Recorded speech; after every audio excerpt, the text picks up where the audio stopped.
Exploring the bizarre. Your e-ticket ride into the world of the paranormal. Strap yourself in as we traverse the universe exploring the unexplained. UFOs, ghosts, lost worlds, cryptozoology, as well as other dimensions. It's time to take back the night.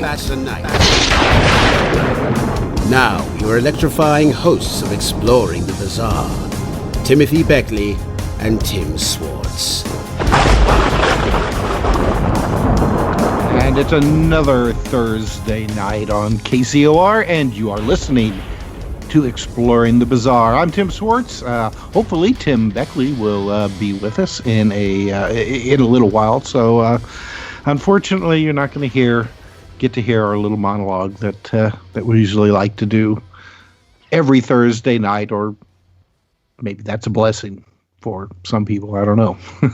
So instead, we'll just get right into our program, because we have got some really fantastic guests tonight. I mean, we're going to talk about a number of different things, from the Philadelphia experiments to ancient giants, to hopefully maybe even get into the Smoky God and Mount Shasta and the inner earth. So let me just go right to it here and introduce our guests tonight. First of all, we have Stefan Sindoni. Now, Stefan is a researcher, author, filmmaker, and from an early age, he was an avid reader and spent much of his time learning about American history, ancient civilizations, religions, and Greek mythology. In his quest to uncover ancient truths, he came to the realization that he was an old soul living in a new embodiment. These are just, there are those who claim to predict the future, and Stefan has been given the ability to see into the past, present, and the future by the guidance of the fifth dimension. His body of work includes the following: Sindoni Says, I Am, I Said, The Planet X Factor, Trailer Park Temp Agency, The Legend of J.C. Brown, and his ebook, Below the Radar. Now, also with us tonight is Jason Jarrell, and I think, Jason, your wife, Sarah Farmer, I hope she'll be with us tonight as well. Now, Jason and Sarah Farmer are investigative historians, and I'm going to have trouble pronouncing this, Jason. What is it? A vocational archaeologist. Yay. Yes. Hey, I said her. Oh, boy. They study many subjects, including depth psychology, biblical mysteries, political science, and comparative mythology. Now, Jason has presented at conferences on ancient mysteries and appeared on the show Ancient Aliens. Jason and Sarah have also co-written articles published by Alternative Perceptions, Ancient Origins, Road to Ruins, and Ancient American Magazine, and they are the authors of the book Ages of the Giants, a book utilizing genuine archaeological reports and the records of American antiquarians along the numerous historical chronicles and press accounts to document the true history of a distinct subpopulation of large, powerfully built individuals of extraordinary heights who inhabited ancient North America for thousands of years. We call them giants. So, Jason and Stefan, thank you very much for being with us tonight on Exploring the Bizarre. Thank you for having me. Thank you for having me as well. All right, Stefan, why don't we let you go first, because I know that you would like to start the show off talking about the Philadelphia experiment. Now, and as you know...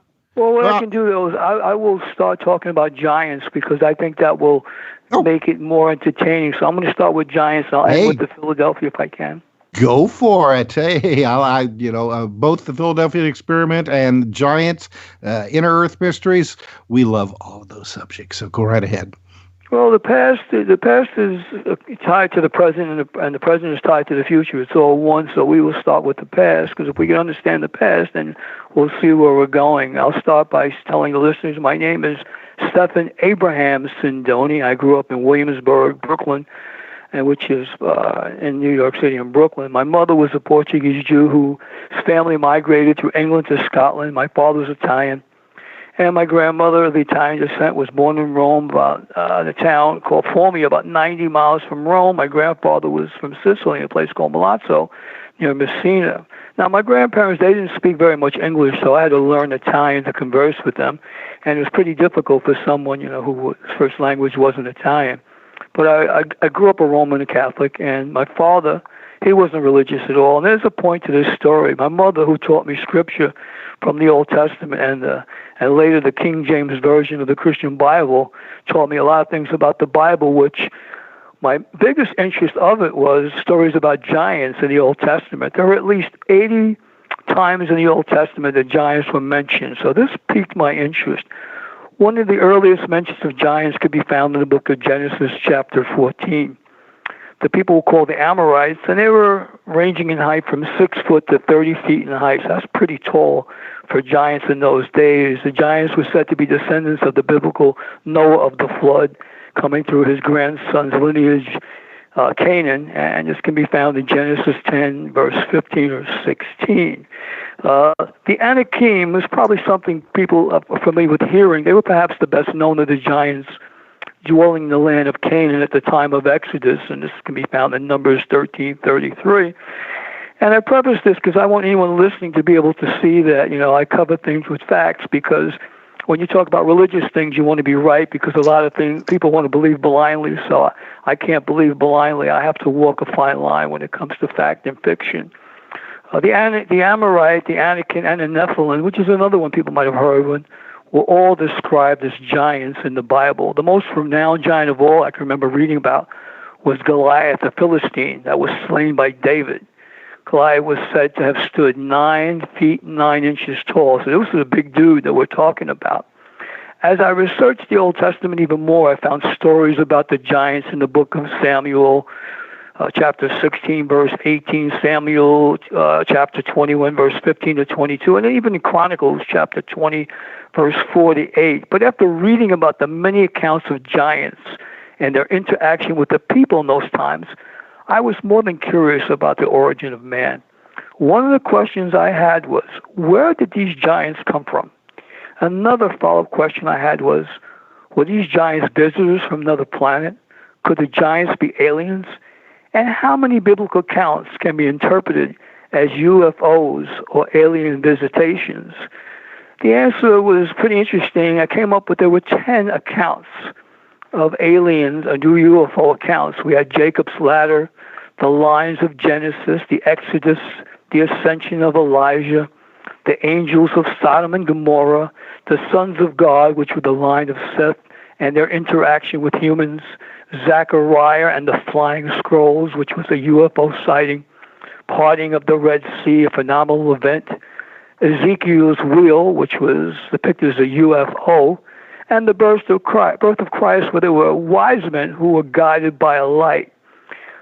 I pretty much was convinced that the Bible was the greatest alien story ever written. We would have to be naive to believe that we are the only intelligent life in the universe.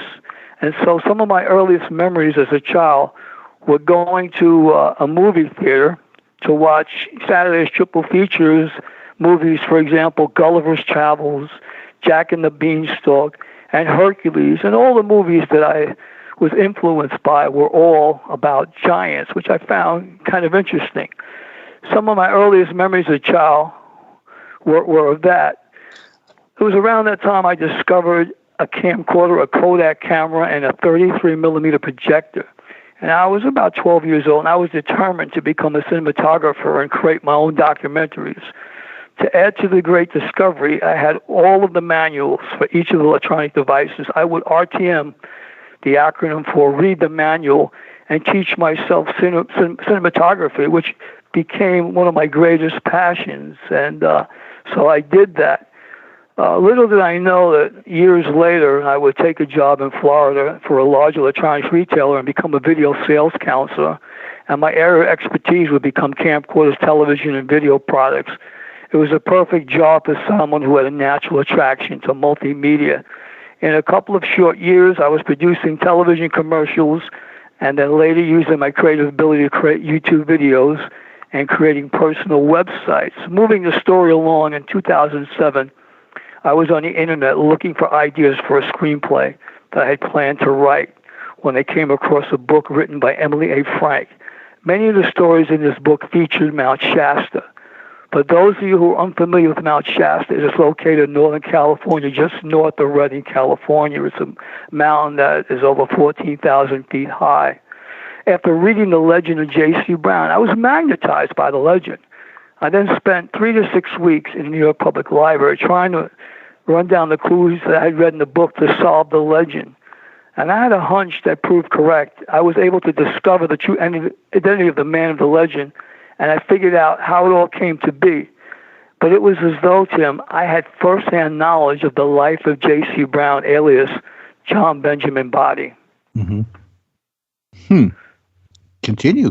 I'm fascinated by this. Well, I spent 3 months following the clues in the New York Public Library. And then I hit a bullseye. I came across border crossings for Lord Cowdray, and I go, he really wasn't Lord Cowdray. His real name was Sir Wheatman Pearson. He was knighted in 1917. But in the legend that I read, it said that, he was Lord Cowdray, no mention of Sir Wheatman Pearson. So I contacted the Stockton police, matter of fact. This was in January, actually it was April of 2008 now. And I contacted the Stockton Police Department and told them I could solve the missing persons report because in 1934, J.C. Brown, alias John Benjamin Body, came to Stockton, California, claimed that he had found a mysterious cave opening up in the Cascade Mountain Range where he discovered 27 skeletons, 6.5 to 10 feet tall. And he wanted to enlist people to come with him up to the Shasta area to be able to dig out the remains of some of these findings.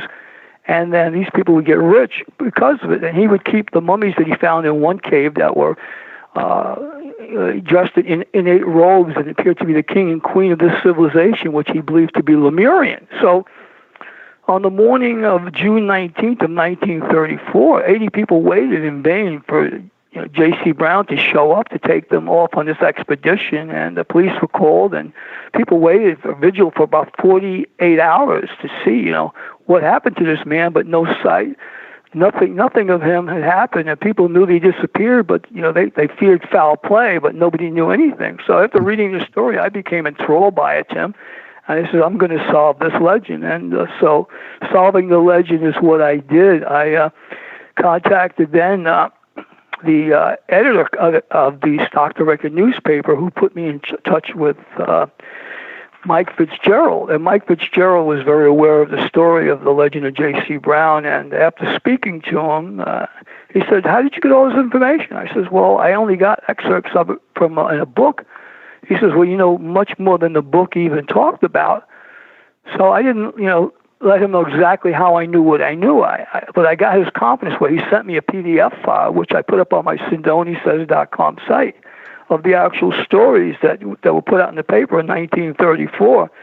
The one with the initial article about him finding this cave that led under the bowels of Mount Shasta, and then the vigil where people waited on June 19th, where he just mysteriously disappeared. So after doing all this, I think I went on Coast to Coast a couple times talking about it. And I was contacted then by a listener. And a listener lived out in Tacoma, Olympia, Washington. And we became friends. And she said, there's someone that I'd like you to talk to. He's a Native American, and he has a lot to say about giants and the early origins of the Native culture. So I was chomping at the bit, to go out to, the West Coast to meet this man. So I was introduced to the Native American elder, and he was from the Puyallup tribe. I won't mention his name, though, because I would rather keep that anonymous here today, but I can share with you some of the things that he told me if you like. Oh, yes, definitely. Okay, so we were taking a walk around the property when I first met him. And he said to me that, and I was an old soul. And and he said, behind you is Saint Germain, Master Jesus, and there was another gentleman that was with me, and whose name I had never heard before. And I said, wow, I got goosebumps on me. He says, you're not alone. He says, I knew you were coming. He says, I went into meditation, and they said that you were coming. I had to come meet you. So he says, I'm supposed to share my people's early history. So he began by telling me that his tribe had been around for 40,000 years, and they were brought to Earth from a distant planet in another solar system. So he said his ancestors stood between 8 and 9 feet tall. So here they were, the giants, and he referred to them as the tall ones. They wore buckskin clothing, and he even added that his grandfather would see the tall ones, as he referred to them, fishing in the Nisqually River. And this is near Olympia, Washington there. He also told me that during the Ice Age and Great Flood, that the Ant people, which were the Greys, took his people underground to avoid death from the disastrous events. So here it is. I have another tie-in to aliens there and giants. And so I thought this was pretty interesting. We became friends. I was on a reservation a couple times, and he talked about being sent to a boarding school. Here's the interesting thing to segue to religion. He said they were sent to a boarding school to learn the ways of the white man. He said they were punished severely if they spoke in their own language. Mm-hmm. He said the heads of many religious groups were brought in to teach them religion. They were told by the religious leaders, we don't care what religion you choose, but you have to choose one. So they threw a lot of Bibles at them. So I kind of laughed at it. And then the elder added that, so I asked him about, how'd things go with religion? His response was, we tried them all. None of them worked. So I find it kind of interesting that, but we became good friends. And then I was told that many of the administrators on their reservations were descendants of those who came over from the Mayflower. So many of the people who work now on all these reservations, that's their tie-in, to these incarcerated Native Americans. They are the original descendants from the Mayflower. Most people don't know that. A lot of streets, if you drive around near the reservations, the names of some of the streets are for some of these people that they're honoring for keeping the Native American prisoners on their reservations, believe it or not. So I've also been told, and you can see them when you go on reservations, because I've been on a number of reservations. Wherever you see a reservation, you may see a federal prison or a military base, similar to having a McDonald's next to a Burger King or a Wendy's hamburger restaurant. So these are some of the observations. But we became friends, and in July of 2008, I was invited to a sweat lodge in Tacoma, Washington. Now, I had never sweated before with the Native Americans and never been in that sort of environment, so I accepted the invitation. During the third round of my vision quest, and this is what you'll find interesting, I had an encounter with an alien gray. As I'm meditating, the alien gray is just staring at me, looking at me, peering through me. And I just had this feeling that I was being violated, as I was being raped, so to speak, mentally. So I realized that these guys must be the biblical watchers, overseeing the planet. And then I thought about what my friend, a Native American, told me about, the ant people who took them into the mountain, and what their role was in our civilization or in our stories. So that was, to me, a wake-up call as to we're not the only people on this planet that occupy it, and there are people that are watching over us, believe it or not. I mean, it's like a magician's sleight of hand. Now you see it, now you don't. And the people who do see it, other people says, well, I'll believe it when I see it. Okay, fine. But I'm here to tell you, after taking my walk in their moccasins, I was 100% convinced that, I was encountering an alien gray. And this was, as I mentioned, in 2008. In the same month, Tim, I was invited to visit the Assetti Ranch in Trout Lake, Washington. This was ranches by James Gilliland. You might know who James is. And he's got a show on the radio. So I went over to the ranch, and the first night I was there, about 30 people, and we're sitting around in a circle. And he's pointing an infrared light up in the sky. It looked like I-5 over his ranch. It was an intergalactic highway with ships going back and forth. So he grabs his infrared device and he beams it up there at the sky. And all of a sudden, a light comes back, acknowledging his transmission. And that like blew me away looking up, and he's beaming up and somebody's beaming down, like a Star Trek scene. So I find that was a real wake-up call as to we're not alone when I saw that. It started to rain about an hour and a half after that. And here's where it gets interesting.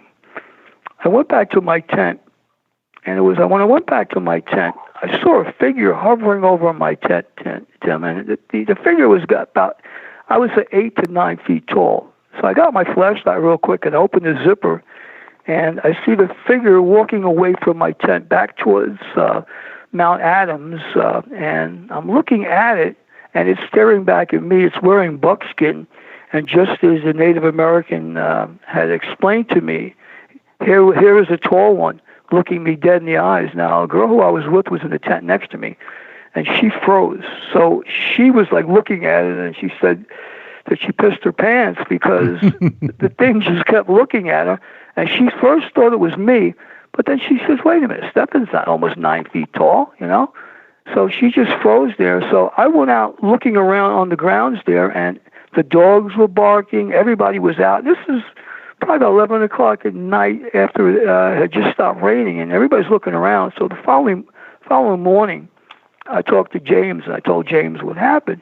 He says, no, you saw the tall ones. You know, they frequently come on my property here. There's tunnels that lead back, you know, to Mount Adams. And there were other people who told me, yeah, we saw them last night too. So I realized, oh, thank God I wasn't the only one. Finally, I saw my friend who was in the tent next to me, and she was still visibly shaken early in the morning, and she had a better account looking at it because she was just staring out of the opening of her tent for about 20 minutes, just eye contact. She said this tall one didn't move.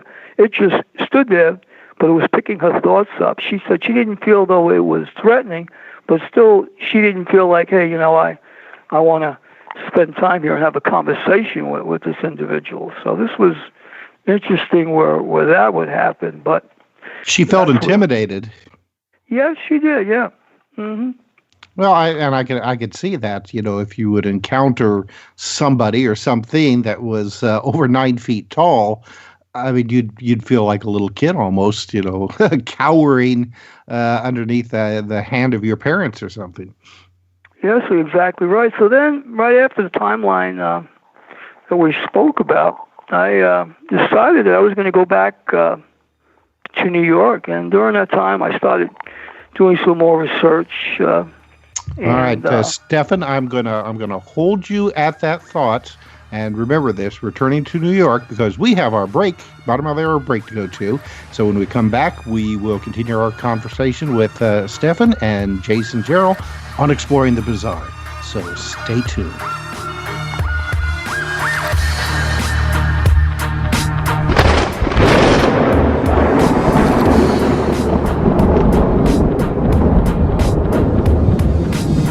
Now back to exploring the bizarre with two of the most electrifying researchers in the paranormal, your hosts, Timothy Beckley and Tim Swartz. All right, welcome back to Exploring the Bizarre. I'm Tim Swartz, and I want to encourage you, our beloved listeners, if you have any questions for our guests, then please feel free to send them in our direction. I don't care how you send them.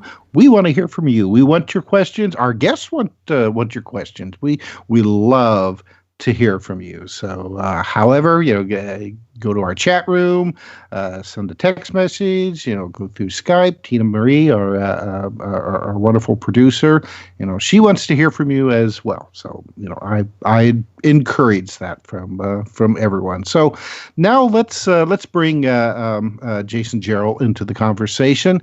Now, Jason, I don't know if you remember, but you were a guest on one of my previous shows on another network a few years back, and at that point, I think you and your wife were in the process of writing your book, but it hadn't been published yet.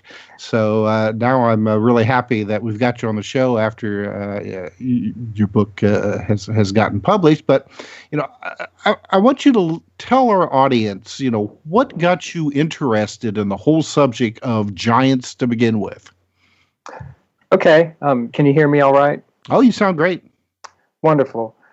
So my interest in the giants really goes back uh, till when I was a really young child. It really came from studying the Bible and mythology. But over the years, I noticed that as this sort of modern mythology grew up around the topic of what most people call the North American giants, there were some researchers, primarily among them people like Ross Hamilton and Dr. Greg Little, who had shown in their work that there were actual professional excavation reports which acknowledged the large skeletal remains, and that's very important.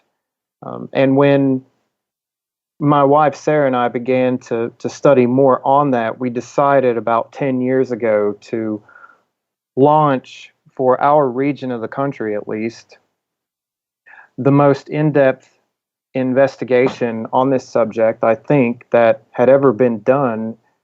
And that's the reason it took the better part of a decade, because what that entails is we invested an enormous amount of time and treasure into acquiring hundreds of archaeological reports and textbooks on archaeology that covered the Ohio River Valley, southern Ontario, the St. Lawrence Seaway, and the eastern Atlantic coast.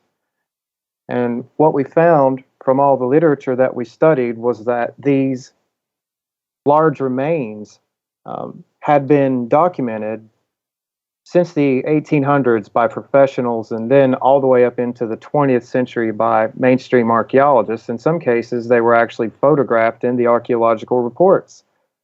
And what that made possible for us to do was to use the archaeological information to determine the cultures these people were a part of. And so we gradually pieced together a definitive timeline for this part of the country, at least, for this unique subpopulation which lived among the ancestors of ancient Native Americans. I was going to ask Jason. Sorry, I had my mic muted there, and here I am talking away. So Jason, now was this subpopulation of giants here in North America before the Native Americans came across the Bering Straits, or came down the coastlines, or however they got here, or were they later arrivals? Okay, so again, for the audience, I have to emphasize that my research that I'm discussing tonight, that's been published so far, is for the regions that I just mentioned, because the archaeological history of America is a massive thing, and it's different in one region to the next. But we have chronicled in our book a history that spans roughly 3,500 BC down to 450 AD, which includes 4 major archaeological cultures, which were all ancestral one to the other, that these people were a part of. And in the tombs of these cultures is where the large remains have been found. They are, although I used to believe that these types of discoveries from all over the world would have to be interconnected somehow. Mm-hmm. The tall ones in North America that we've researched are 100% the ancestors of Native American tribes that are with us today. Mm. They would have to have come into America with the original migrations of the ancestors of the Native Americans at the end of the Upper Paleolithic, because their descendants today are found in 5 or 6 major linguistic groups. If that's the case, considering how genetically diverse those peoples are today, then it would certainly indicate that this phenomenon has been with the Native Americans since they first peopled North America. Mm-hmm. Now, there's also a lot of details concerning the actual physical anthropology of these individuals that we were able to clarify in some instances and debunk in others. For instance, in our book, there are several cases where we found the actual field notes of some archaeological sites that the newspapers had reported giants from, but the field notes make it clear that there were actually no giants found. In many other cases, we found primary archaeological reports that confirmed many of the tall ones that were reported in the old press and historical accounts. And we refer to them as the tall ones because it's really a tribute to the great Native American scholar Vine Deloria Jr. In 1995, in his book Red Earth, White Lies, he wrote about his conversations with Native American elders who universally referred to these individuals as the tall ones. And I feel like it's probably a more suitable name for them than giants because the actual skeletons that have been found on record usually measure between 7 and 8 feet in height. And there are a lesser number of credible reports from this region of skeletons 8.5 and in very rare instances 9 feet tall. Mm-hmm. And it's important to point out that we can learn a lot about a culture based on the artifacts that we find burials with. And studying the placement of artifacts in the cultures that the tall ones were a part of, we can see that in some instances, these individuals don't seem to have enjoyed any special status among the community. Whereas in other instances, they were buried with numerous prestigious goods or exotic goods. So while in many instances they were possibly rulers or elite individuals, they were not a generational, consistently elite group who ruled over Native Americans. That is a modern myth about the mound builders here in the Ohio Valley that simply isn't true. The large skeletal remains from the Adena and Hopewell mounds here in the Ohio Valley that date to between around 500 BC and 500 AD are sometimes found in group burials with no artifacts, whereas in other instances they are found in elaborate tombs with exotic goods. So these people were a part of the basic ancient population, although they were a distinct element of it. So I think Tim Beckley has managed to join us. I was with the elders. Well, I'm glad that you're with us, Tim. It's just the show just isn't the same without you. Well, my goodness. Hey, I do have a question. Okay, so we had these giants here, and apparently they were part of the Native American tribal system. But I mean, there seems like there would be more than that. I mean, what made them physically outside of their height? I mean, why would they have developed this stature? Well, that's a wonderful question. Well, I always start off with the best. Yeah, it's an important question, and there's some research that we have recently done that we have not published yet. That's going to be in our next book, so I really can't talk about it too much. But I will say that there's nothing in the DNA of the large remains from the Ohio Valley that suggests any type of X factor in the genetic makeup. However, if you look at the history of humankind going back 30,000 years, especially going back to the Upper Paleolithic period, there are many instances of different types of humankind. Humankind was a very diverse thing. I've been studying some recent research by anthropologists that are talking about the real relationship between, for example, Cro-Magnon and Neanderthals. We used to think that humankind, one form just replaced the next in some sort of chain where it's as if one type of human being would just step off the bus and another one would step on.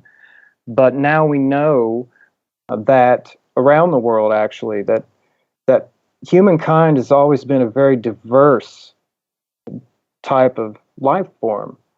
So it's possible that what we're seeing with these remains in this part of North America is an expression of human DNA which is no longer common.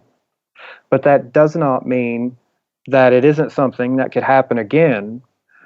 It simply means that there may be something which has caused it to sort of fall by the wayside, and it could be what we call Western civilization, because it's important to remember that before Columbian contact in the United States, the Native American people had not developed any type of cultural entity which would pave over top of nature with a parking lot.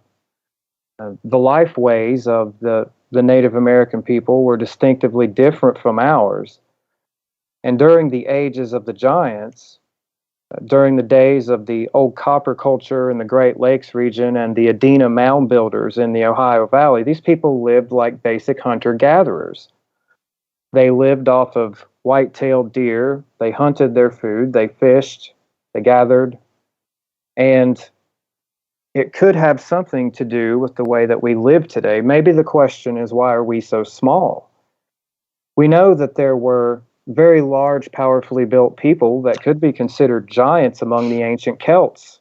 When the Romans waged their war of extermination against the Celtic people, there were still Celtic warriors between 7 and 9 feet tall. And then the first thing that the Romans did when they took over the Celtic territories was to build stone temples over top of the ancient earthen temples. And then gradually we see that very ancient, powerful stature disappear from most of the European peoples.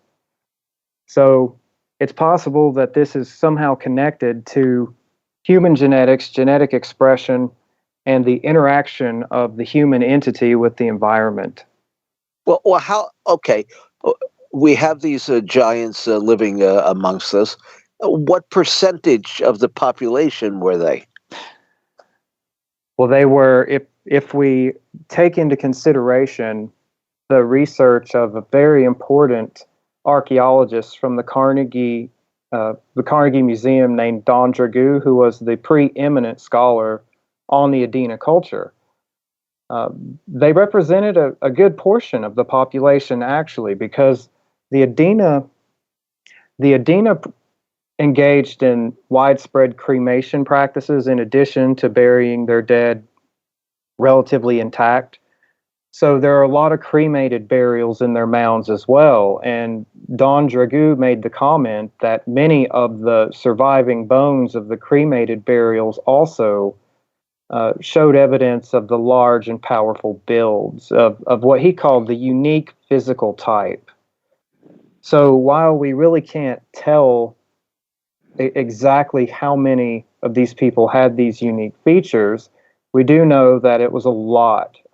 And I would also add that archaeologists like Don Dragoo and William S. Webb from the University of Kentucky, these two individuals, they studied the culture that we're talking about a lot, and they wrote about the bones of the exceptionally tall people. They were very large, thick bones, and there were marked eminences on the bones where the muscles had been attached. So we know that they were powerfully built, muscular, athletic people. They did not have any type of disease that caused their size and their stature. Mm-hmm. And it's also important to point out that they did practice a form of artificial cranial deformation. The mothers would strap the infants to a board to flatten the back of the skull and thereby heighten the skull vault. They also possessed very large, wide lower jawbones. Most of the anthropologists that study these people wrote about their powerful lower jawbones. But it isn't it isn't my intention to suggest to anyone that the entire population that participated in these cultures were tall ones. They were a distinct subpopulation living among the other ancestral Native Americans. Yeah, well, I'm just thinking though that we certainly have. I don't know what the percentage is, but a tall people here. What would be the tallest person now? Do you know? I knew this one fellow who lived in Red Bank, who was about 8 feet tall. That was many years ago. I think he was one of James Randi's neighbors, believe it or not. But there are tall people 8 feet tall, I believe, right? Well, you have. Tim, I should point out that you have people who are naturally tall, and then you have people who have like pituitary problems. That's correct. That gives them health problems all of their life. Mm-hmm. Mm-hmm. The ancient remains that I'm talking about, the anthropologists never noticed anything in these remains to suggest that it was caused by a disease. And also, I should point out that our book covers about 4,000 years, but these individuals persisted for another 1,000 years or more after the period where our book concludes. In fact, there were many, many hundreds of them found in the tombs of the Mississippian culture, which is the culture that was still in existence at the time of European contact. And the European explorers actually encountered several of these people. I know there's an excavation report in my possession of a mound that was excavated in North Carolina, and this mound contained a skeleton between 7 and 8 feet tall, and this mound actually dates to the 1600s. And there are Spanish trade goods that were buried with this individual.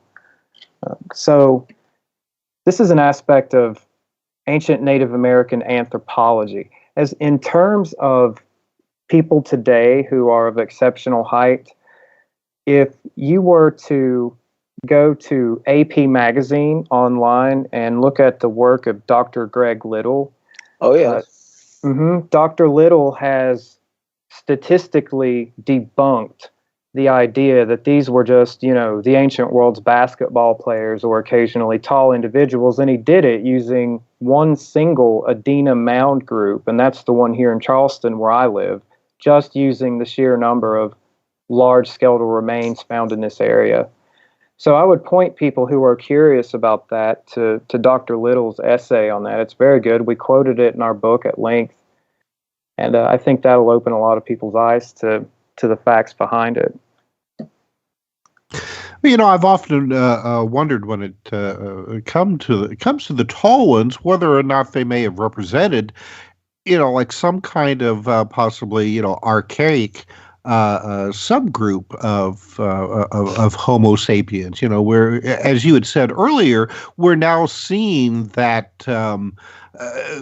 we owe some of our, genetic and DNA makeup from Neanderthals and the newly discovered Denisovians, and then even some unknown or ghost species, as they call them, they haven't been able to identify with. So, could there be a possibility that these people may have represented, like a kissing cousin to Homo sapiens that made their last stand here in North and South America? Exactly. That's close to my position. We're planning on eventually revealing our own origin theory to answer some of these questions. But one thing about North America that I would advise people who study ancient mysteries to bear in mind is there are things that did not happen here that happened in the rest of the world. For example, the Neolithic Revolution that happened in Europe, which got everyone on Big Agra. They used to believe that the introduction of grains and Big Agra in ancient Europe was a huge breakthrough for mankind, but we now know that it actually weakened the population and made them sick and weak. We even see that it deteriorated their bone structure from their ancestors. So we did not see anything like that happen in North America until around 1000 AD when large-scale corn agriculture was introduced. So there's a lot about the anthropological history of North America that's completely different from what we see in Europe and the Middle East, including the Neolithic Revolution. We don't see controllers emerge here who kept the population on a certain diet. They remained hunter-gatherers for much longer in this part of the world, and it may have been to their benefit. You had mentioned that a lot of these individuals had been cradle boarded. I mean, you know, the recently analyzed Peruvian skulls, where I don't think that they're giants, though. I think that they're normal size, except for their, you know, the upper part of their heads are just abnormally long. I mean, do you think that these possibly were influenced at one time by these earlier race of giants? Well, the Peruvian culture isn't really connected to the Adena here in the Ohio Valley or their ancestors in the Great Lakes, and the form of cranial deformation is completely different. Really? I'd like to point that out to people because a lot of people think they're the same. The Paracas cranial deformation was accomplished largely with bandages. And something that people don't realize about that is we've known in physical anthropology for a long time that when you use bandages to cause the skull to grow in a certain way, it also causes the sutures to disappear in many cases. So the cases of the missing sutures from many of those Paracas skulls is really just a side effect of the bandages used for cranial deformation. But in terms of the European DNA that you mentioned from the Paracas tests that have happened, genetic anthropologists in the last few years have actually learned that the earliest Native Americans to cross the land bridge were in fact part European. They shared. All right, I'm gonna have to hold you there, Jason, because we have to go to our break. So stay tuned. We'll be back in just a few minutes, exploring the bizarre.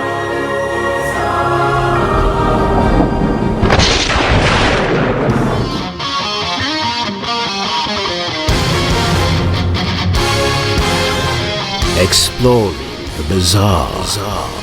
Your e-ticket ride into the world of the paranormal. Strap yourself in as we traverse the universe exploring the unexplained. UFOs, ghosts, lost worlds, cryptozoology, as well as other dimensions. It's time to take back the night. Now, your electrifying hosts of Exploring the Bizarre, Timothy Beckley and Tim Swartz.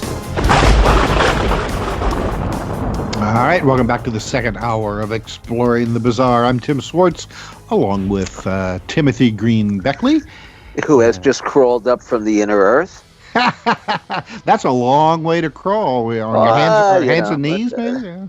Well, you know, I had a skateboard, so that was okay. You need travel insurance for that. Some really good insurance. At least you could have gotten like one of those hoverboards. You know, indeed. Well, you know, gravity. I don't know if that would work because in some spots gravity is upside down. Well, you know, maybe I'm just upside down. I don't know. There you go. Right. All right. Well, Tim, let's before we talk to Jason, Stefan was talking about his Mount Shasta experiences, but we had to cut him off for our break, and just at the point where he was heading back to New York. So, Stefan, you want to continue on and fill us in on what happened next? Sure. I pick up the timeline of October of 2008. I get a phone call that my brother is dying, and so I go back to New York to care for my brother and my mom, who was in a wheelchair at the time. So I became the dedicated provider for both of them. But while I was back, I said, I want to do some research. So researched for about 6 months, and then I decided that I was going to go out to Mount Shasta again because my mom, we got a little better, and my brother's a little better, and I was able to to leave to go back up to Shasta because I had gone off in the Pacific West, worked my way down from Mount Rainier to Mount Adams and some of the other mountains. So I wanted to go down all the way down to the mountain I believe where the legend was surrounded about was Mount Shasta. So I did. In April 2009, I came out to Mount Shasta and I started going around the area, and I felt like I had been there before. I walked around. I was with people that I met, and I said, make a left here, make a right here. They go, how do you know? I said, I just know what I know, but it was like deja vu. But I felt I had been there before. So I was lecturing at the College of the Siskiyous about the legend, and some of the elders from the from the St. Germain Foundation approached me after my lecture and said, what you're talking about the giants and the legend of Mount Shasta, it's all true. So a friend of mine who was with me, was surprised that these elders would confide in me. So I said, well, I'd like to visit the Mount Shasta Springs Resort, which is on the property that you now own, which is from the St. Germain Foundation. Could I be invited on? So one of the elders invited me onto the property. So there on the property, I saw the hotel, the old grounds, and I was like, yeah, I've been here before. I know I stayed at this hotel. As we walked the grounds, with permission, of course, I saw the rock basalt foundation that I believe was an entrance that led underneath Mount Shasta. And there were a couple of different basalt foundations that I came across. So I was fortunate that I was able to see this. So while there, I began hiking near the area, and I located some other basalt rock formations that I was told that using harmonic frequencies, these basalt rocks would open up to a tunnel. And so I tried fiddling around with different vibrations. The only thing that happened to me, I got bit by bees and mosquitoes. So I ran down by the river. I said, today's not a good day to continue this. But I realized I had to go back to do more research there. So while this is all happening, I said, well, I'm going to film a TV show at the college. I was filming a show called Legend, Mystery, and More.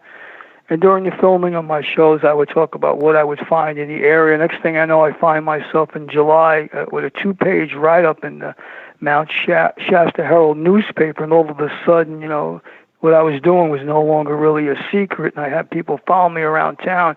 It was though I was like E.F. Hutton. Whenever I spoke, people were, bending their ear to listen. So it was kind of uncomfortable for me there. So I did this show through September. And then a friend of mine asked me to produce this show up in Ashland, Oregon. So when we went up, I went to a spiritual retreat for a couple of weeks, and I get a phone call, which is interesting. A friend calls me, and this friend had been one of my cameramen on my show, and he also produced the show at the college, and he calls me, he says, in his California accent, dude, you're famous. I says, famous? He goes, yeah, the FBI and the U.S. Forest Service came to the TV recording studio at the college, and they want to talk to you about digging a 60-foot hole up on Mount Shasta. So I started laughing. I says, the forest rangers and the FBI want to talk to me about digging a hole? I said, this is amusing. So I gave my friend, my cell phone number. I said, look, I'm not coming down back to California. I'm in Oregon for a bit. But if the FBI want to talk to me, here's my phone number. But I never got any phone call from them. I just, blew it off as though, this is a witch hunt, somebody wants to pin this hole on me that I didn't dig. And so the guy goes on to say... Was there a hole there, or was it No, it was a write-up about it. There was somebody went in with an excavation equipment and actually dug out a 60 feet wide hole and 20 feet deep, on the mountain. So somebody purposely dug this hole, looking for something, and the FBI and the Forest Service swore that I did it. So I cracked up. I said, this is like Mel's Hole, wanted to blame me for something. And I happened to be in the area at the time, but I know it wasn't me. And I said, the only thing I dig things into is with a shovel and a spoon. So everybody there at the college defended me. They said, no, Stephan wouldn't do that. But I found myself in a quagmire here, because here it is, people were trying to throw me under the bus, and the FBI. I'm saying, why would the FBI, what is it that I know that they don't want me to share with people? Well, people started coming up to Shasta and looking for things, and all of a sudden, I caused a big uproar up there in this Sleepy Hollow sort of a setting. So I was kind of accused by, I guess, the government, of stirring the pot. But I found myself in this surveillance. I said, I'm going to go back up back to New York at this point. I said, because I don't feel comfortable on the West Coast where I got to sleep with one eye open. People were breaking into my apartment, stealing some of my devices, crashing my computer, looking for stuff. And I go, this is not cool. So I ended up coming back to New York, and which is interesting. I find myself, I just came out of the train station, Penn Station, right by Madison Square Garden on 34th Street. I don't know if you're familiar with. I'm with 2 blocks away. Okay, Two blocks away. Yeah. So you can appreciate this. I'm standing in front of Penn Station where the steps go down. Right they have that little coffee shop there on the street, and I'm standing. All of a sudden, I look behind me, and who's behind me? The former director, Robert Mueller of the FBI, standing directly behind me. I look at him, and I knew who it was, and his breath was so bad I could smell it, so it gives you an idea how close I was standing to him. So he looked at me like as though, if thoughts could kill, I was public enemy number one. So as soon as I saw that, I took out my cell phone camera, and I clicked him, and I walked about 15 feet away.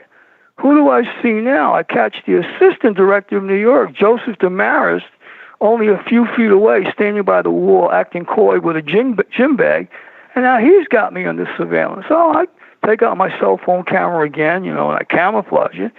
I grab his photo. So right after that, I said, this is nonsense. So I decided I was going to create some flyers. This is one of the things I'm not proud of. I went and I took the flyers of the assistant director, and I put them on every police car that I could find in Brooklyn. So I go in. Works for me. So then I go in, and I knew a friend who was a detective, right? And he says, "Oh, you're back from California?" I go, "Yeah." So I'm taking care of my mom and brother. So look at these photos, and I had surveillance, Sindoni camera, see it on YouTube. So I put up a YouTube video of the assistant director. So you want to follow me? Follow me. So I called his office, and I said to him, I says, "I'd love to speak to Joe." And his assistant says, "You know Joe?" I said, "Yeah, I know Joe. Put him on." So she puts him on the phone. I said, "Joe, this is Stephen Sindoni. You know me. February 22nd, 2010, 2:20 in the afternoon in front of Madison Square Garden." He goes, "Who?" I said, the guy you were following. You had me under surveillance, you and your boss, Robert Mueller. So all of a sudden, he wants to get off the phone. I says, "Joseph, I want to tell you something. If you got something against me, charge me. You tell Robert Mueller the same thing. I don't appreciate you guys following me." So after that, I go back to California, and I'm on Mount Shasta Boulevard, and now my brother is dying. And I get a phone call, "You got to come back to New York. Your brother's about to die." And I'm in a restaurant, figuring, okay, now I got to get a flight, whatever. And so I'm trying to figure out how I'm going to negotiate all this. All of a sudden, I look across the street. Who do I see? But I see Joe Damaris, the former FBI director from New York, who I ran out of New York. They had him in Washington at this point. And he's got his arms folded looking at me like, "What are you going to do, bitch?" And I'm looking at him like, so the girl I was with said, "Do you know him?" I go, "Yeah, kind of, sort of." So I walk past him, right? He's got a baseball cap on. I had one on too, and I just tip my hat to him. He tips his hat. He has his hands folded. And as I walk past him, the girl I'm with says, "You do know him. Who is he?" I said, "He used to be the FBI director in New York." I said, "But he's probably a little pissed off at me because I put him out there like a cat in the night." So right after that, I got my apartment broken into again in California. They were looking for stuff. I said, "These guys must be looking for their photos." So when I got back to New York... Why would they be tailing you so closely? I mean, going to Mount Shasta isn't exactly a crime. No, not at all. No. What I think it had a lot to do with 9/11. I discovered things about 9/11, the inside job of it. And matter of fact, I have it on my websites and stuff. And they didn't like the fact that I contacted the FBI back in 2001 with information as to who did it and how it happened. And the FBI blew me off.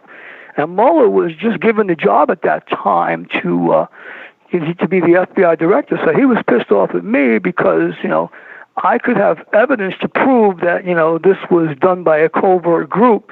And I was very, very able to put together the dots. So I think to me, that was Robert Mueller's motivation, was to stop me from telling all about, the the 9/11 cover-up. Amazing. But I had to step up to the plate, and call him and say, hey, don't do this. I called the FBI and I called Mueller's office. I said, Mueller, I want to talk to Mueller. He's not here right now. So leave him a message for me. Tell him I don't scare easy. Tell him I'll buy him lunch. But he needs to stop. So now I watch him now going after Trump, the witch hunt. And that's why tonight I wanted to share this with you, because if he has something to say, maybe we'll hear it tomorrow in the Daily News. I'd love to see him debate me about what I state to be, true. But they've been for a couple of years now wanting these photos and trying to find this stuff. And they know I had the assistant director put him out there with Sindoni camera. So Robert Mueller wants to retire, with an untainted image. And I'm one of the people who can prevent that, especially if I go public with some more, of the revelations that I'm sharing tonight. When you promised before the break you were going to tell us what you had learned about the Philadelphia experiment that's recent? Yes, I got your book recently. This is what prompted me to contact you, because the Philadelphia experiment, to me, was something that was very bizarre in nature, because a lot of people won't believe it unless it happens to them. And when it happens to you, all of a sudden you go, oh my God, I can't discount this here. So I'm looking here at my notes here, and here, like for example, when I first read the book there about Al Bielak in 1942, what happened with the magnetically making the ship invisible and bilocating and people getting frozen into the hull of the ship and changing the very wall of time and space, it was kind of interesting. But when I read further into it with Dr. Jessup and the mind control and how they were doing things, what I realized, I was having problems with my television set. My aspect ratio on my TV was changing, and all of a sudden the TV was putting me to sleep, and I was getting hit with electromagnetic frequency waves through my television set. I was getting bruises on my body. It was knocking me out. And I was saying to myself, this can't be. So I even disconnected my cable service from Time Warner Cable. So I went and I bought some amplified antennas, figuring, okay, so I can't have cable now, so let me get an amplified antenna, only to learn that the frequency that you run to know to control someone is between like 425 to 450 megahertz. So these amplifiers I bought had a range from 450 to like 700. And I'm saying, wow, this could blow my brain up. And from the book there, I learned that in Vietnam they were using these frequencies to affect the Vietnamese and shatter their eardrums at that 450 range.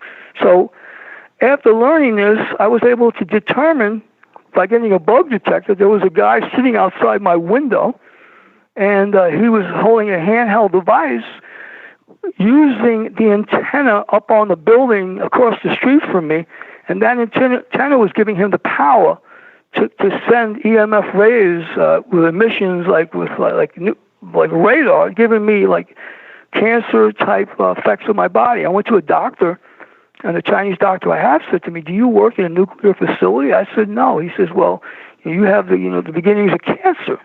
I says, "Really?"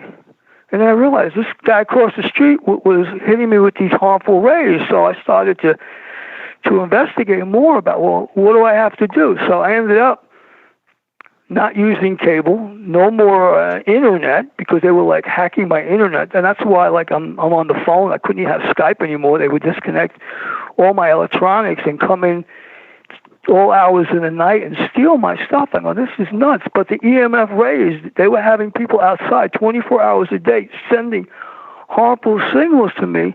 And they would even take my TV set and change the language from American to a secondary audio program and give me Spanish. And I'm okay, well, what else you got? And I realized, this is crazy. So I ended up having to buy a portable generator.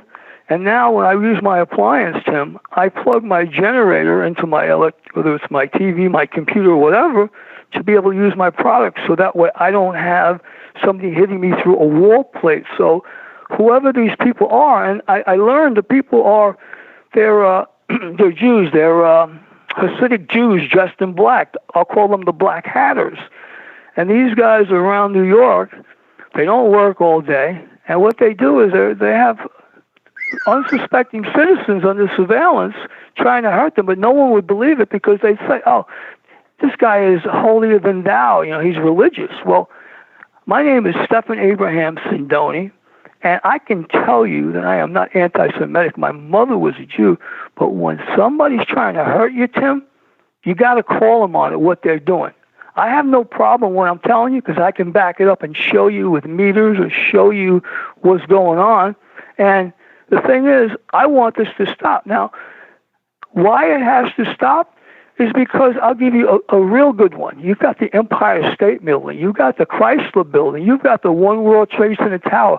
They all have needle-nose, high-powered antennas on their roofs. New Yorkers walk around, Tim, all in a daze like they're zombies. Think about it. Think about what I'm telling you. I'm not sure that I can agree with you there. The people that I know are awful hard-working, hustling types of individuals who are artists and musicians and book authors. Although I certainly could use a little bit a shot of of energy from time to time.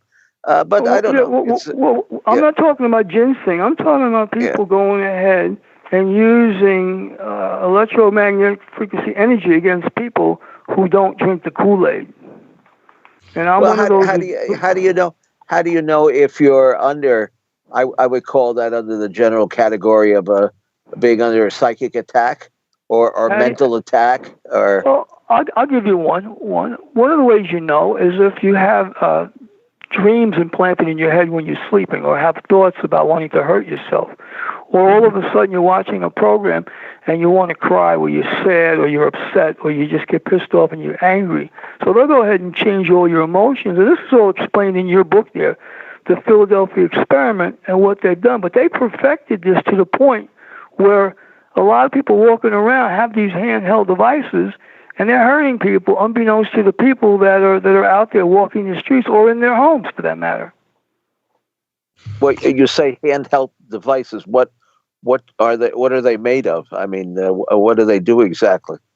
Well, I know what they look like. It looks like an iPad or an iPod. I mean, they make it look like an Apple device is what they make it look like. That I do know. I was almost tempted to grab the one from the guy across the street and just take it from him. But I didn't want to do it because I'm thinking if I do that, they call the police, and all of a sudden it's a hate crime against the Jew, whereas it's one Jew against the other. And so I said, you know what? I said, I got to leave that alone. But I just know that that this is what they're doing. I even confronted the guy, and I went out and confronted him. I said, why are you doing this to me? And all of a sudden he goes, you're making a big mistake. And above my head, Tim, was a black helicopter at the moment I confronted him. And then two Jews walked out on the street. I guess they thought I was going to hit him or something, which I would never do. I wouldn't get down to a level like that. But I realized they were trying to bait me and set me up. And then a couple of weeks ago, I see him, and he yells at me, I'm going to get you, you MFer. I go, you're going to what? And I said, you're threatening me? So you know what I did? I made a joke of it. I got a friend who's a rabbi who I built a website for. I brought the rabbi over to his house to talk to him. I figured, I got to get some religion in this man. So the rabbi and I go over to his place, and as we get to his floor, he comes out of the elevator, and he runs into the elevator to get past me and the rabbi. He blows past us. I said, you Mr. Ghosty? Oh, no. And he ran. And so the rabbi said, is that him? I go, that was him, but he doesn't want the confrontation. So I even called the building management, and I told the building management. They says, well, if he's doing that, you better run. So I said, no, I'm not going to run. I said, he made the biggest mistake. I am a movie maker. I can make a YouTube movie in a New York minute, and I'll just tell it like it is. And you know what? People will say, Stephen wouldn't say this if it wasn't true. I'm not crying wolf. I got wounds on my body that I've been hit. I have discoloration on my face, and my voice is raspy, as you can probably hear. But enough is enough. But I plan to, on my website, share more with people about what's really happening, because I've had enough of people giving, criminals a pass or letting people get away with these things, because there's a lot of people, as you know, that come out and say things, and next thing you know, never to be heard from, all of a sudden they mysteriously die. They go, oh, he just had an early heart attack or whatever. Well, the guy was 50 years old. How does that happen? So you just have to realize there are people out there that don't want this existing paradigm to change. And we were just working on a new book here about the UFOs and the hostility factor, and we have a section in there on this fellow. Do you know Max Spear, who was in Poland, and all of a sudden he started regurgitating this black substance or goo, and then he died under strange circumstances, and the Polish authorities who did an autopsy on him or something of that sort said that he died of natural causes, but his mother said, well, that's absolutely impossible, and they brought the body back. Tim, I'm going to have to interrupt you here because we have to go to our bottom of the hour break, so we'll continue this conversation for more on Exploring the Bizarre. Stay tuned. Well, goo on you.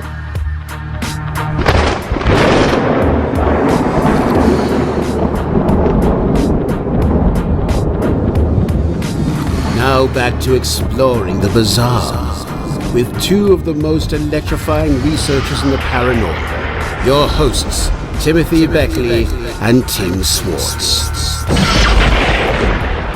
All right, Tim, here we are at the bottom of the hour, last segment of the program. So I want to ask Jason, while I've got the chance. Now, Jason, I live in Indiana.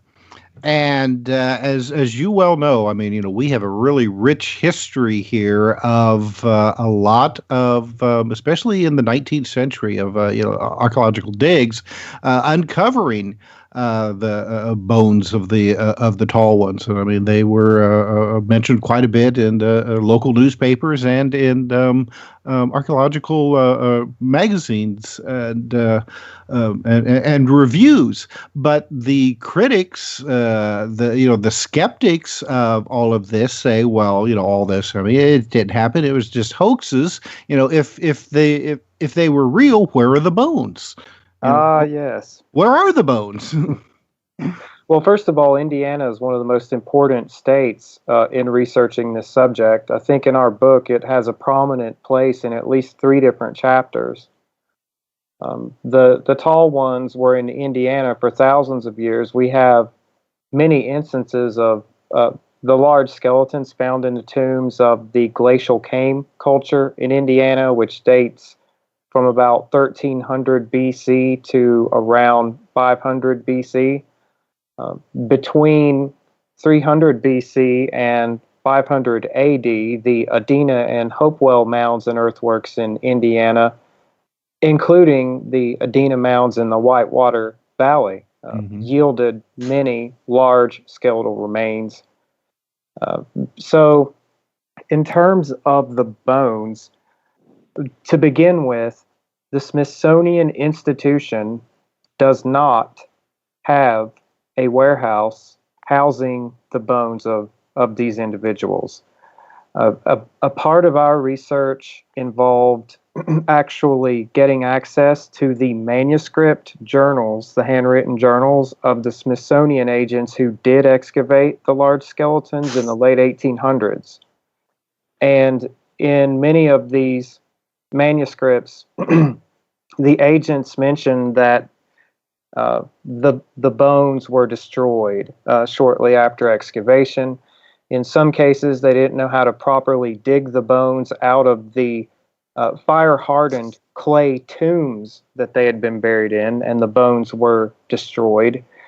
And even when the Smithsonian did receive bones from many of these sites, it was just the skull or a portion of the skeleton.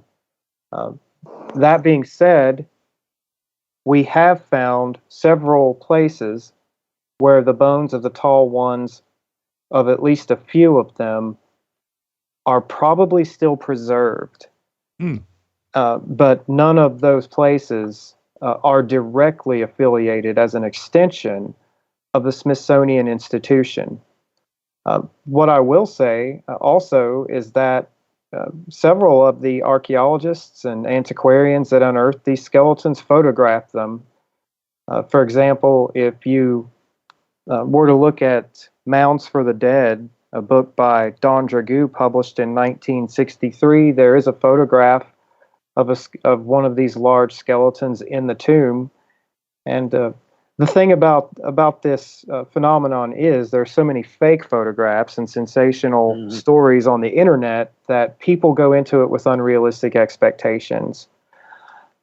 We do have in our book several instances when Smithsonian agents and also an antiquarian from New York State measure these large remains by the femur.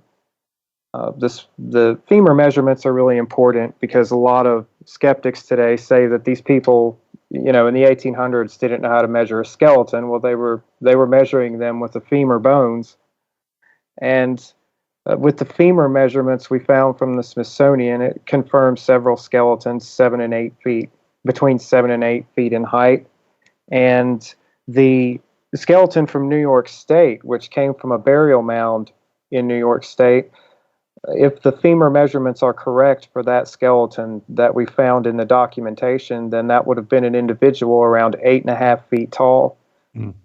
So there are bones that still exist, but if we pursue the idea that there is some type of arcane warehouse here in the States where the large mound builder remains and other large remains from this part of the country would have been sort of shuttled off to, we're wasting our energy because that is not what actually happened to the bones.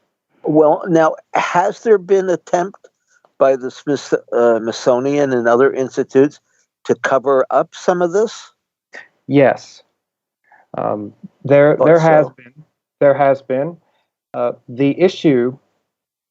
The issue, in my opinion, is that most of the time when people talk about a Smithsonian cover-up, it's not placed in the proper context, and I can do that for you now if you think it would be interesting. Oh, yeah. Oh, I think it would, yes. Sure.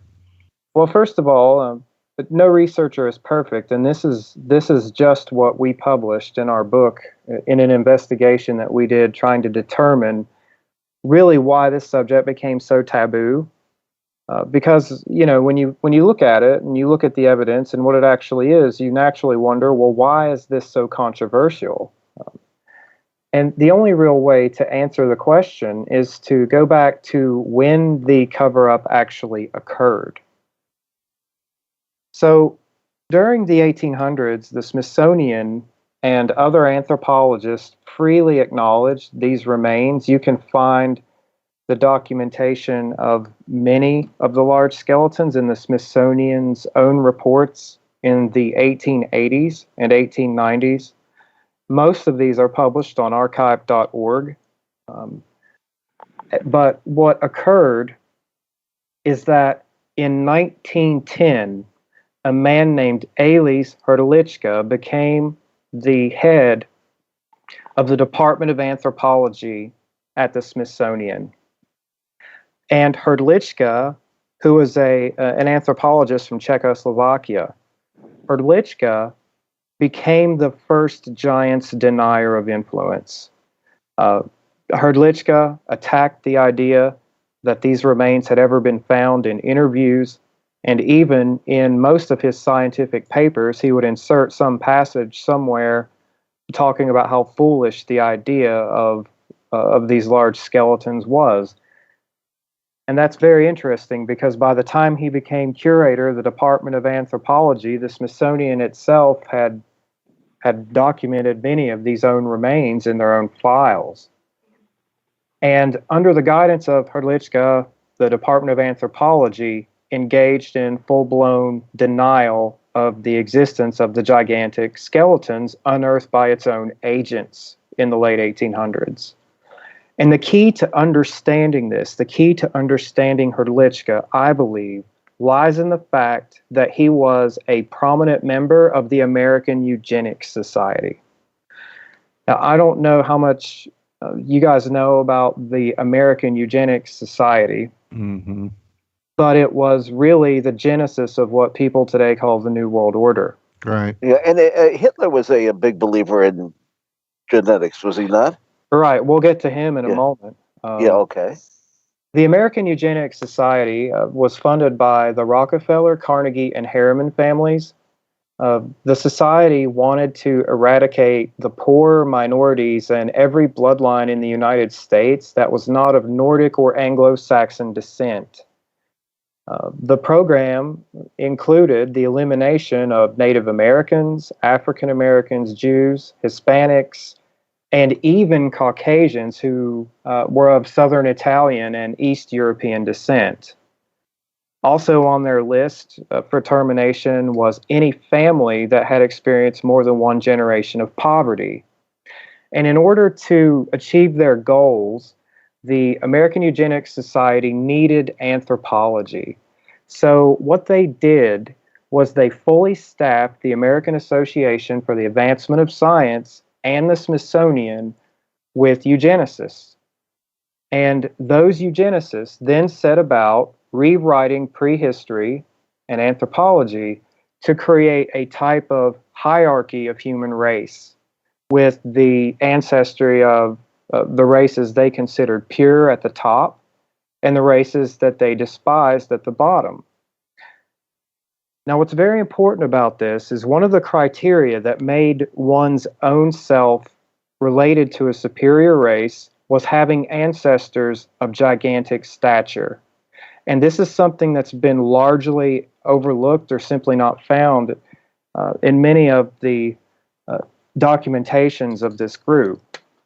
The eugenicists in America and Europe were completely obsessed with ancient giants. You can look at the writings of Houston Stewart Chamberlain, who inspired Hitler.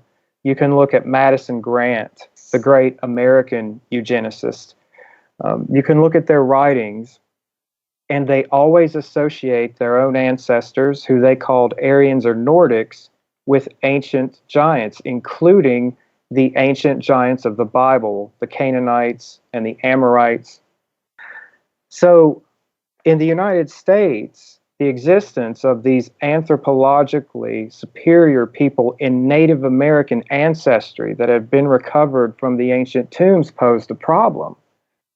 Because if they were going to eliminate the Native Americans, and they wanted to eliminate them 100%, the large remains in their own ancestry was something of an issue, because that would mean that they had ancestors who were anthropologically equal to that of the eugenicists themselves.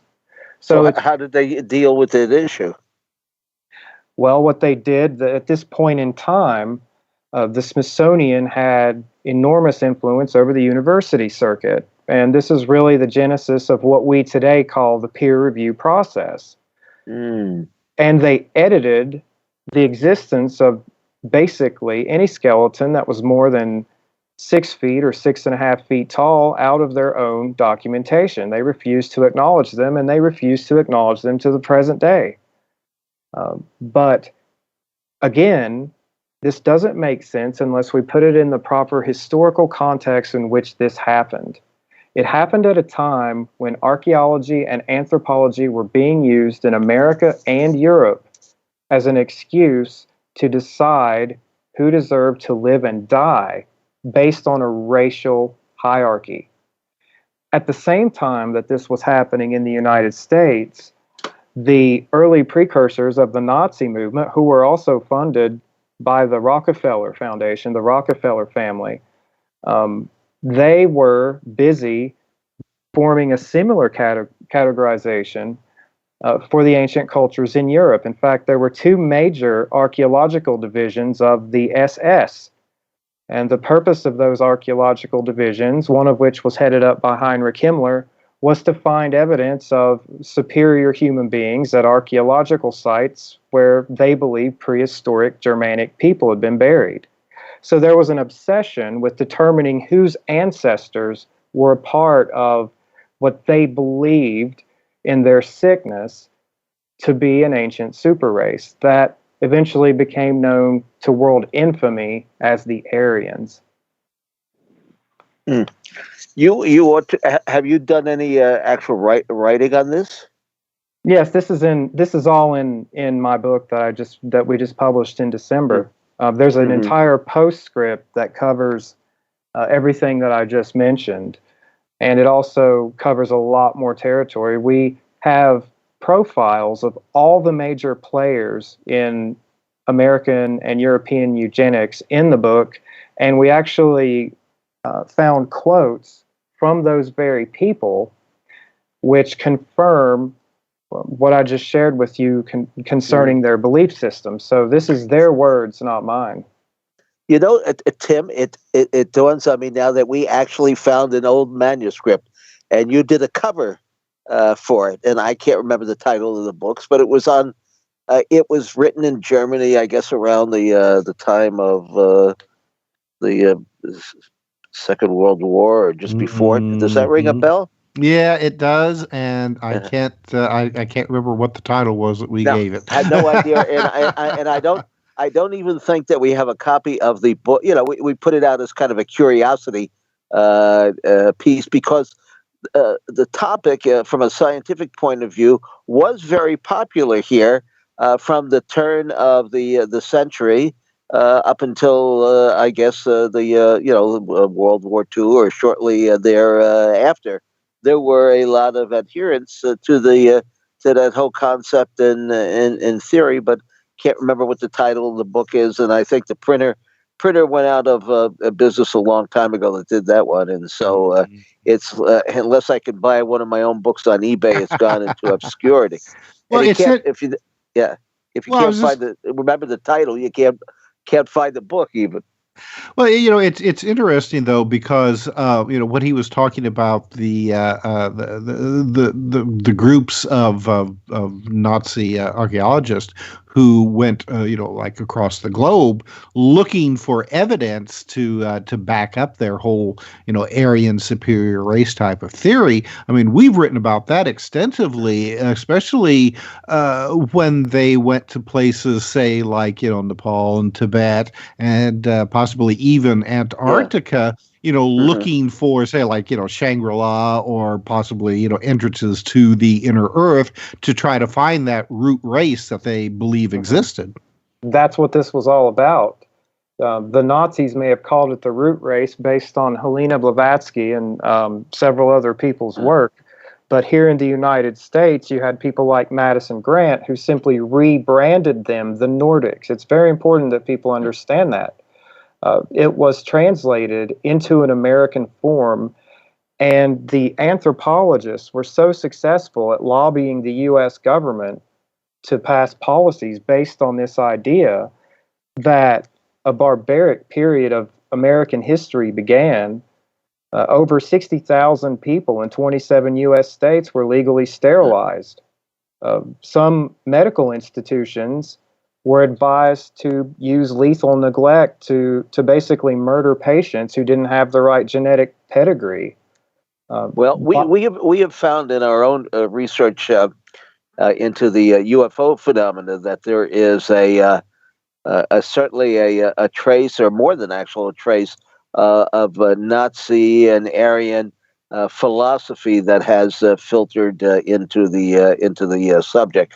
You've got, of course, the Aryan-looking Nordics that supposedly land and intermingle with our society, but some of the society that the philosophy they espouse is very similar to that of the Nazi philosophy, and others of it isn't, which makes it a little bit more complex and all. But some people don't realize that, at least in the early days of UFO contacts, that a large number of the crew members of these craft talked with a German accent, or talked amongst themselves actually in German. And Tim, wasn't it Barney Hill, when he looked up into that object in the sky there in New England, thought that the head fellow on board that he could see through the port looked like a Nazi? Oh yeah. He said, in fact, that the guy looking back down at him was wearing a kind of like a German type of leather military outfit, with the hat and everything.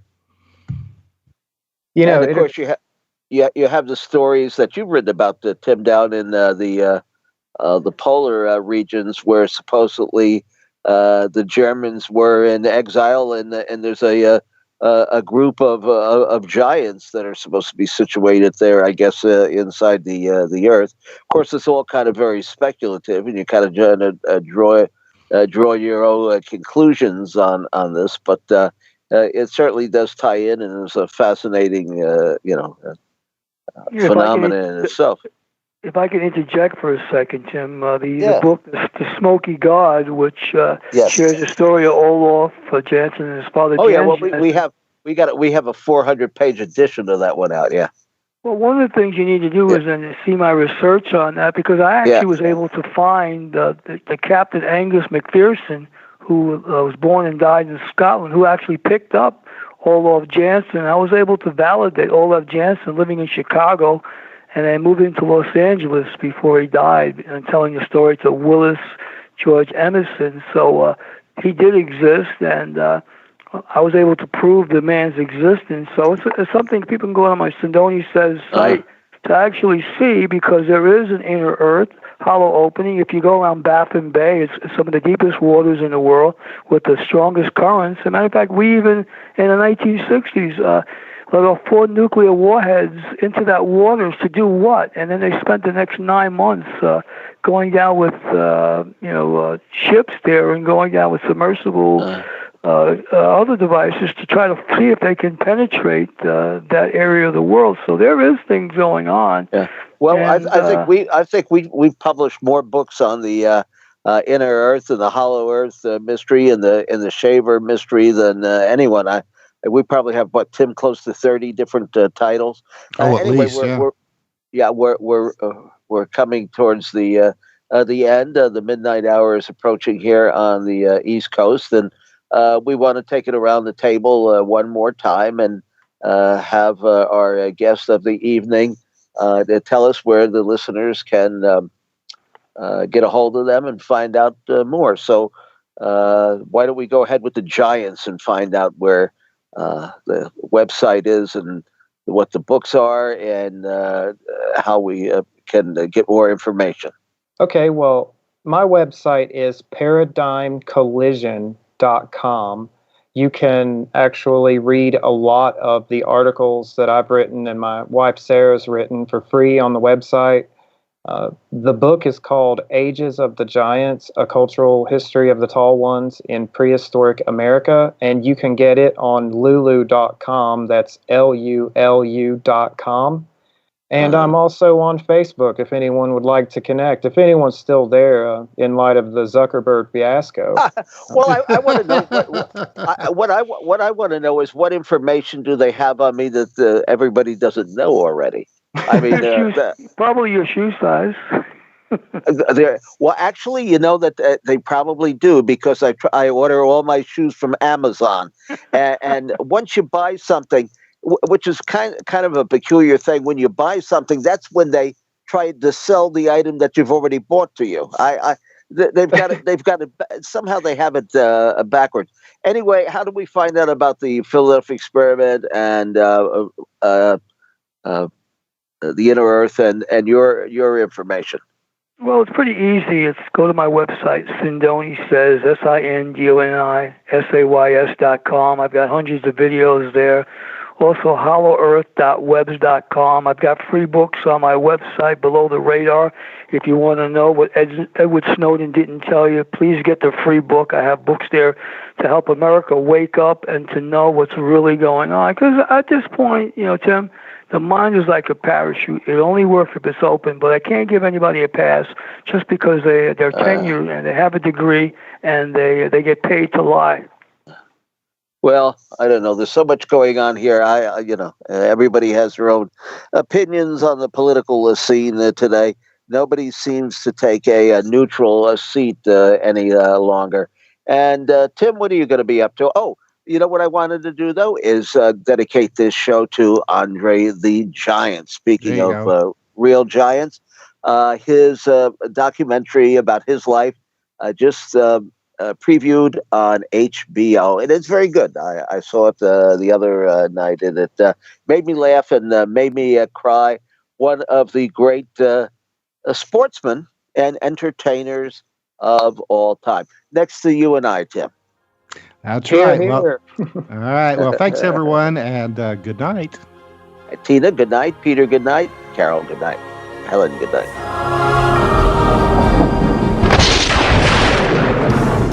You've been listening to Exploring the Bizarre with hosts Timothy Beckley and Tim Swartz. They're taking back the night by jetting non-stop across the cosmos in search of the truly bizarre and totally unexplained, with you as their co-pilot. Thursday nights at 7 p.m. Pacific, 10 p.m. Eastern, on the KCOR Digital Radio Network. For more information on Exploring the Bizarre and hosts Timothy Beckley and Tim Swartz, check out their KCOR Digital Radio Network page. Follow their YouTube channel at MRUFO 1100. Exploring the Bizarre.